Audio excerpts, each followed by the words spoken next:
on l'a vu tantôt, comment faire une requête select et appliquer à cette requête une condition. Pour ce faire, il fallait utiliser la clause where. Petit rappel, on va cette fois-ci donc sélectionner le first name, le last name de tous les employés dont le first name est David. Donc on fait select, select first name,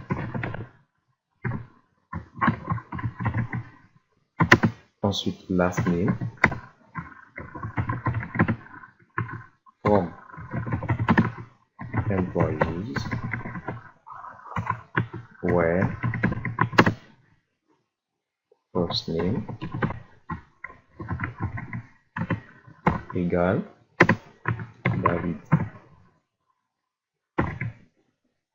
Je vais exécuter. Normalement, ça devait me ramener une erreur. Exécution. Effectivement, on a là une erreur. David, invalide identifier. Pourquoi est-ce qu'on a une erreur? Parce que ici, la condition qu'on veut est une chaîne de caractères. Alors, on doit donc la mettre entre des cotes. Comme ceci. Et là, maintenant, c'est parfait. On va donc réexécuter et voir le résultat. Et voilà. Donc, dans notre table employé, on a 3 employés dont le first name est David. David Austin, David Bernstein et David Lee. C'était donc un bref rappel sur la commande select avec donc la condition where. Eh bien, il existe plusieurs types de conditions qu'on peut appliquer sur donc notre clause where. Nous allons voir quelques-unes de ces conditions-là. Et la première, c'est AND. Alors, AND va nous servir à quoi? Supposons qu'on veuille appliquer plus d'une condition donc à notre requête select. Je reviens là, je fais select star from employees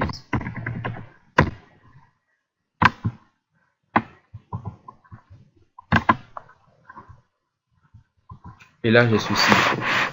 Moi ce que je veux cette fois-ci, c'est de récupérer le first name, le last name de tous les employés dont le salaire est supérieur à 4400 et qui en plus ont pour manager ID 101. Ce qui veut dire que donc j'aurai deux conditions. La première condition s'applique sur le salaire et la deuxième condition s'applique sur le manager. Comment donc pouvoir avoir ce résultat? C'est simple, donc on va suivre ensemble. First name,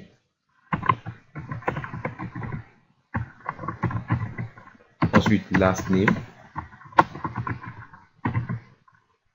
puis salaire, donc salary, virgule, manager ID.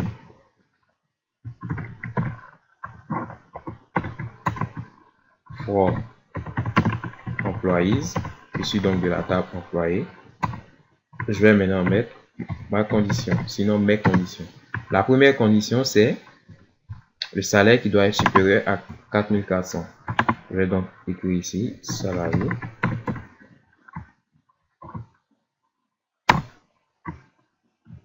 Supérieur à 4400.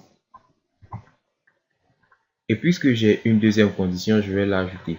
Donc, comment ajouter ma deuxième condition? C'est en utilisant le mot-clé AND. Donc, je marque comme ça, AND. Et je marque ma deuxième condition qui est basée donc sur le manager. Je vais inscrire alors manager ID. Et ma condition, c'est que le manager ID doit être égal à 101. Manager ID égal à 101. J'exécute, je vais voir ce que ça va me donner.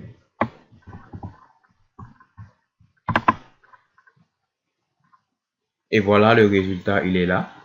Donc, j'ai la liste des employés avec un salaire supérieur à 4400 et dont le manager ID est 101.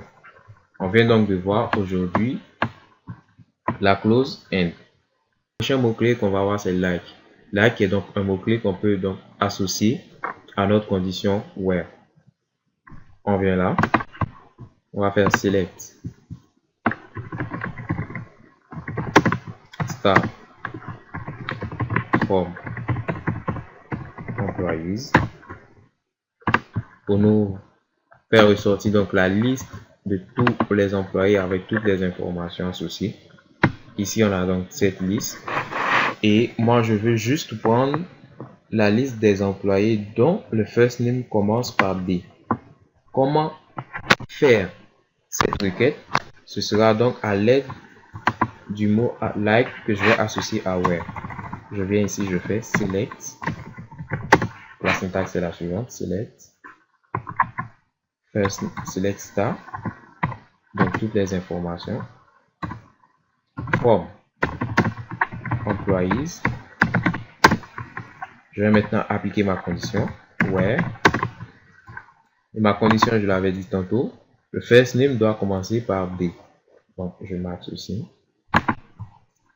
Ouais, first name. Et je mets le mot-clé like. Je vais maintenant ensuite définir ma condition. Like D pourcentage. Vous dit chaîne de caractères. Alors comment interpréter cette requête là? Je dis ici select star pour dire donc sélectionne tous les champs de la table employé ou dans la colonne first name, le début c'est D et pourcentage c'est pour dire que la suite peut être une chaîne de caractères, peu importe, mais ça ne nous intéresse pas. Je vais donc exécuter cette requête là et voir ce que ça va donner comme résultat. Je vais ici, comme ça là.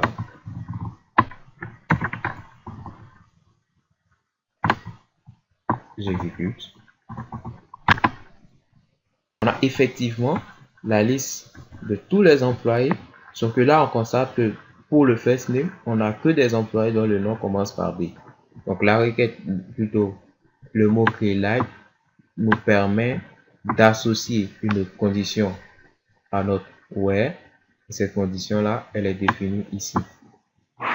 Je peux m'amuser avec donc mon like et faire un autre exemple. Je mets ici pourcentage. Je mets ici, je vais mettre un O. Donc, comment est-ce qu'on pourrait interpréter cela? Ça veut dire que select tous les champs de employés où le first name ne commence pas forcément par un mot défini, ou sinon par une lettre définie, ne termine pas aussi par une lettre définie, mais à l'intérieur du first name, on doit avoir donc la lettre O. On va exécuter et voir si effectivement ça va nous donner ce résultat. Check. Et là, qu'est-ce que je constate? Je vais voir que dans tout le first name qui a été sélectionné, il y a au moins une fois donc la lettre O. Et on peut donc s'amuser ainsi à faire des combinaisons avec notre like, c'est-à-dire le first name ou le last name qui se termine par une lettre choisie, qui commence par une lettre choisie, qui contient telle ou telle chaîne de caractères.